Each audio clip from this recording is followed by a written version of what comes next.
Energy made this one. Yeah. Peace and life. That's right. From the very beginning, the first sound is the beat of the heart. The sound of life is only right. Let the beat is the start. We embark on a life of making memories of sounds. In our mind, what we find, we can make it with mind. What up? Welcome back to Beats and Life, baby. I'm back, your host, Manifest Mo B.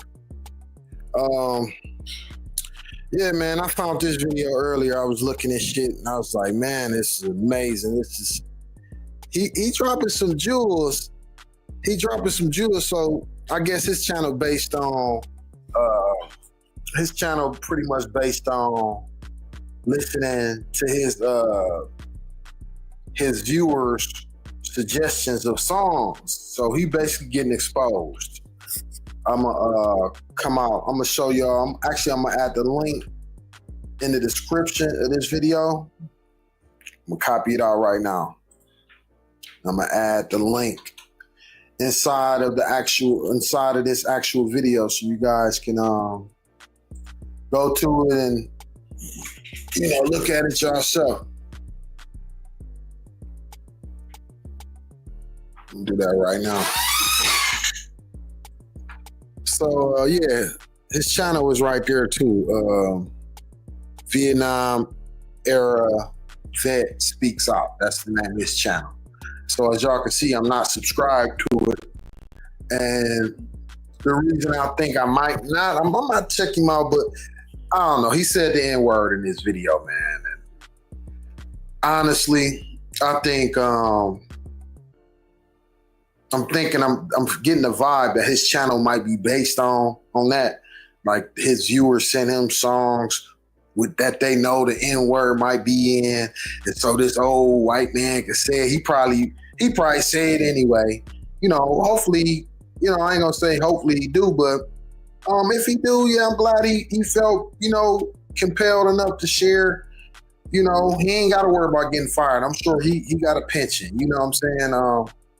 He ain't worried about losing his job based on saying the N-word, So, yeah, he said the N-word, and then he was quoting the lyrics of Tupac, but still, we go to these concerts, we see these, a lot of the audience, if you go to a popular artist concert, popular rapper concert, a lot of the audience be white, and they be there. A lot of times I get the vibe they want to say the N-word freely and openly and around other, white people and just say the N-word. I think a lot of these white concert goers basically just want to say the N-word. They be hard on the end, they be hard on the N-word, and they be hard on that when that part come up. But I don't think this gentleman was like that. I think he really genuinely reciting the words to the lyrics to the song, and because he got some perspective. I seen the video earlier. He got some perspective on and I kind of share in a lot of his perspective on how the lyrics of this song. So at the part that I'm about to play this video, I'm not gonna play this song because I don't want to get no copyright strike. So I'm gonna start playing it towards the end of when he first stopped listening to Tupac's song. So yeah, y'all check this out, man.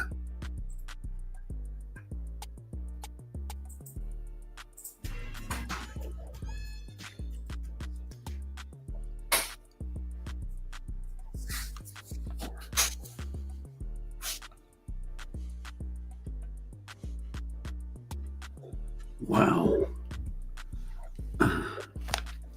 Wow. Oh, wow. Okay. Gosh. Oh my God. I gotta get the lyrics. Okay. So you got I the am lyrics. looking at the lyrics because I think it's important in this case. There was so much in here.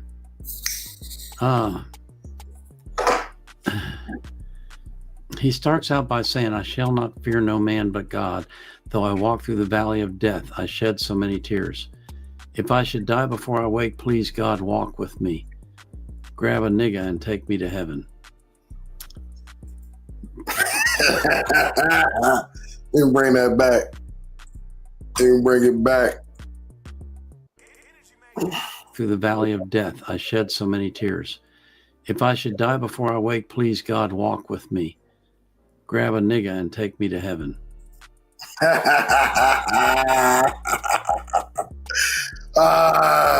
play it one more time. If I should die before I wake, please God, walk with me. Grab a nigga and take me to heaven. Back in elementary, I thrived on misery. Left me alone, I grew up amongst a dying breed. Inside my mind, couldn't find a place to rest until I got that thug life tatted on my chest. Tell me, can you feel me? I'm not living in the past. You want to last? Be the first to blast. Remember Cato. No longer with us. He's deceased. Call on the sirens. Seen him murdered in the streets. Now you rest in peace. Is there heaven for a G? Remember me. So many homies in the cemetery. Shed so many tears. Wow. I like. I almost wondered if he didn't foresee his own death. I mean, it seemed like, there was a line in there. Where is it now? I'm having visions of leaving here in a hearse. Ooh. I know my destiny is hell. Power of the tongue, bro. Like, man, power of the tongue. And yeah, actually,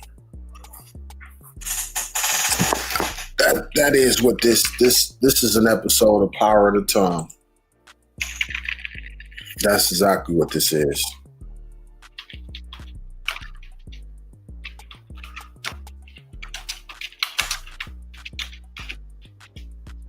Nah, I ain't gonna rename. I'm gonna keep a decent life, only because I'm highlighting that he used the N-word. But listen to this gentleman's breakdown of Pac's lyrics. He got a good perspective. I fail. My life is in denial when I die. Golly days. Whew. It's deep. My mind is full of demons trying to break free. Gosh. I've talked before about the mind and what you feed in your mind, because it matters. It makes a difference in the way you perceive life and the way that you react to life. And if you think about what he's singing about, he's obsessed with death because he's been surrounded by it since he was a child. He's watched young boys die in the streets. And so for him, that was what life was dying in the streets. It seems so ironic and it seems so wasteful, but if that's all that you've lived with, if that's all that's been fed into your brain, then that's what you're going to see and that's what you're going to believe. And that's what I mean when I say you have to be careful what you put into your head, because yeah, he talking about a self-fulfilling prophecy. If you believe it is real, if and he talking about what you put in your head, but it's also what you put out your mouth. See, a lot of us, they're fed a lot of bull crap, and it's in our head, but a lot of us are sorting through it, and we know how to get it out of our head. We know how to, channel it and turn the bad into good, So that's kind of like, I don't think he probably never had to do that. So he probably don't know that part of it. What you put in your head is going to affect you every single day. It's going to affect how you look at life, how you view other people, how you react to things, how you act in ways. It's impossible for it not to. because how can I explain this? Okay. There are words in languages that describe objects that exist in the area where that language is spoken and don't exist anywhere else. Those words don't exist in other languages.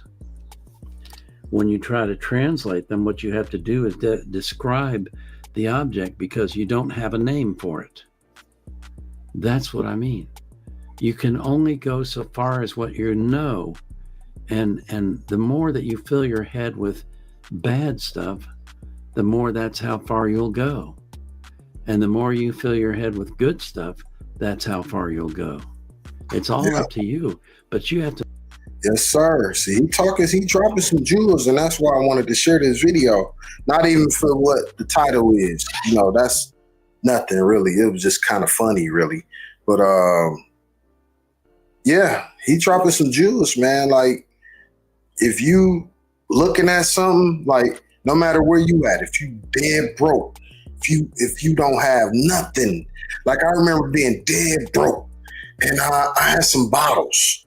I had some bottles and I had a bunch of pennies that me and my brother had been saving all our childhood, and they were just sitting in the closet. And I took these bottles to the store, and I got a bag of penny rolls for $1. I took the bottle store, got the $1. Then I went to the dollar store and got the roll of penny rolls. And then I took them penny rolls to the house, and all day long I rolled up pennies. And I ended up having like maybe $20. Back then gas was like $1 a gallon. So I put about 3 gallons, maybe 4 to 5 gallons in my car, because I had to go like 20 miles away. Gassed up my car that I had. Oh no, it was actually my girl at the time, her car. So I didn't have a car. So I didn't have a job. So we gassed up her car, went and put in applications to at a factory at that time. And that factory, ended up being a seed of like my future. It sustained me till I got something better. You know what I'm saying? So you gotta just look around, be resourceful, man. And not so much like what you could take from somebody. But look, my first job was working at Burger King. It was walking distance. I didn't have a car. I had to walk. So, I had to walk there. And I didn't have nobody to take me there. So I had to walk. I knew I could get back and forth to work every day if I got a job there. Wherever it is, man, whatever it is, eat too. Like, it ain't gotta be a job. You can figure something out, especially today with the internet. You can create a business just by saying you do something. If you say you do it every day, you wake up and this is what you do every day. Somebody will give you a shot. That's just how that works. Make the conscious choice to put stuff in your head that's good and that is positive and is loving and is gentle and is meek, is kind, is joyous. That's God. That's what you have to feed your brain with, is God. It's the only way you can make it through life happy. Otherwise, you'd be like Tupac. Yeah, I'm gonna break that down too.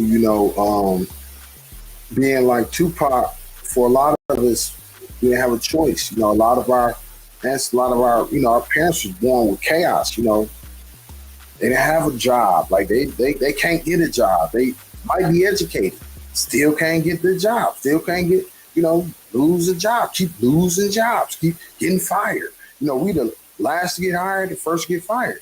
On any job I ever been on, except for this last job I got. Well, even with this last job, it's a microscope, always on us. No matter what we doing, it's a microscope. Even if we're self-employed, it's a microscope on us. So, he wouldn't know how that worked. You know what I'm saying? He just wouldn't know. Not in this country, he wouldn't know. His ancestors might know, how to translate, how to channel the hate, you know what I'm saying? But yeah, Pac, I can't speak specifically for Pac, but I can say um, I know firsthand, the turmoil and chaos his proud parents brought him in this world with. I'm sure he was, out of love. He was conceived out of love, but by the time he was born, all hell had broken loose. So he was, when he was born in jail. So, that DNA, man, like that trauma that he may have felt in utero, just in his mother, I'm sure he felt that, his whole life. You can hear it. I had my mind full of demons trying to break free. They planted seeds and they hatched, spark in the flame inside my brain like a match. Such a dirty game. No memories, just misery. Painting a picture of my enemies killing me in my sleep. And a lot of what I think that generation, it wasn't just Pac. A lot of rappers from that generation was just like, I think a lot of the drill rappers. They saying stuff, the wildest stuff just to get a reaction. Let me say, not even realizing the power of the tongue, not even realizing that they are like literally speaking into existence their own demise. So I don't think that, I just remember being young and impressionable at that time and really trying to think of the most wildest stuff I could say, you know what I'm saying? So I know firsthand that Pac was on that same wavelength. He was trying to think. I don't think he understood at that time the gravity of his words and the fact that he could manifest death. And if he did, hey, he said it a lot. He said it so much, I think he most likely did, and he was comfortable with it too. So that's another plausibility. Will I survive till the morning to see the sun? Please, Lord, forgive me for my sins, because here I come. I mean, what Tupac is expressing is the exact same thing I'm trying to express, but he's expressing it in the only terms he knows and understands, which is death. Because his whole life was about death. And he paid the ultimate price. He was killed. He was shot to death at a young age. Wow. I mean, this is powerful stuff. This is really powerful stuff. Way more powerful than you realize. And I just hope that you get it. Maybe I'll tell you what, I'll post the link to the lyrics in the description of the video so you can read them for yourself and think about what I've said. Okay? In the meantime, I pray that God will lead you into a life of joy and peace and mercy and grace, and that he will do that same thing for every single person that you love. This is the Vietnam Era Vet, out. Pray for him too, man. We got to definitely pray for a lot of these people that can't even understand the type of dynamics that I was just explaining. It's simple for a lot of people that that don't have melanin in this country to speak about. It's a choice. It's like to be bad or to be good, to have a bad heart, and or to have a good heart is a choice, right? But we living in a world where the people with the worst hearts are rewarded the most. And some of the people with the best hearts are like starving. You know what I'm saying? So, but we got to understand, what I understand about God is, God isn't all just good. This is what a lot of people don't understand about God. God don't just represent good. This world was created. And this world we live in on earth was created with storms, a whole lot of violence. This world wouldn't exist without violence. I'm talking about natural violence, natural disasters, like volcanoes erupting and storms and just deadly gases. Like they wasn't deadly back then because there wasn't nothing that they could kill, but gases in the atmosphere that would be deadly to us. That's how this earth was created. God created that. So, you know, it just so happened when we come along, human beings, all that is, you know, all that is over with, and we're the actual benefactors of a world that has went through all of that. So we're like we're the most supreme beings on this earth. So so now we have the nerve to think that all God represents is good. We have the nerve, you know what I'm saying, to think that, when really the majority of this earth's existence, it was nothing but violence. Animals violently eating other animals. That's the laws of nature. We're part of nature too. So when something violent is happening with us, that's actually how nature works. So, you know, it's not the worst thing when something violent happens. It's really your intentions, you know what I'm saying? Like when animals kill other animals, they're not being malicious. They doing what animals do. You know, that's not violence. That's what they do. So it's like, I don't know, man. You know, I just got a different perspective on what God represents, because God is everything, you know. So you got to include the good and the bad with God. God ain't just all good. God is bad too. You know, we got to thank God even when we're going through the bad stuff. Like with PAC, for instance, when he died, I prayed for PAC, prayed for his family. You know, guess what? That happened. You know, now they all, you know, his mother gone too. You know what I'm saying? He ain't had no kids. We still talking about him though. So what that tell you, you know, good stuff come from bad situations.